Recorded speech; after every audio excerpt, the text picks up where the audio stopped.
बिस्मिल्लाह वस्सलातु वस्सलामु अला रसूलिल्लाह। एक सवाल हमारे पास है कि हज़रत सैयदना अबू हुरैरा रज़ी अल्लाह तआला अन्हु ये जो दुआ मांगते थे, इसका क्या मतलब है कि अल्लाह मैं 60 हिजरी की इब्तिदा लड़कों की हुकूमत से तेरी पनाह मांगता हूँ। ये सवाइकुल महरका में ये मौजूद है।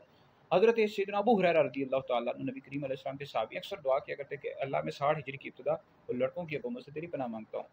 तो ये दुआ आप इस वजह से मांगते थे कि यजीद पलीद बदबख्त मलऊन ये 60 हिजरी की इब्तिदा में मलूकियत का आगाज़ हो चुका था और ये बदबख्त मलऊन फिर वलीअहद बन गया था, बादशाह बन गया था।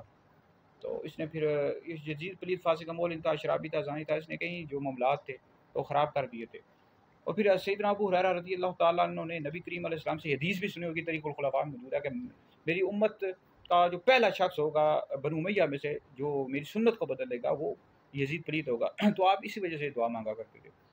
तो मलूकियत का आगाज़ हो चुका था, फिर जो शरीयत के अहकाम इसने बमाल कर दिए, फिर सरकार इमाम हुसैन रज़ी अल्लाह तआला अन्हु को इसने शहीद करवा दिया। तो लिहाज़ा यजीद पलीद को काफ़िर कह सकते हैं, लानत भी कर सकते हैं। तो बहरहाल करबला के वाक़े में कई सहाबा किराम रिज़वान भी शहीद हुए, ये शियों और राज़ियों ने भी अपनी किताबों में लिखा है। तो हज़रत सैयदना अबू हुरैरा रज़ी अल्लाह तआला अन्हु इसी वजह से दुआ मांगा करते थे। तो बहरहाल ये यजीद पलीद बदबख्त मलऊन तो इसको बिल्कुल काफ़िर कह सकते हैं और कई सहाबा किराम रिज़वान इसमें शहीद हुए। हमारे कई अकाबिर उलमा ने इसको काफ़िर लिखा है। ठीक है जी।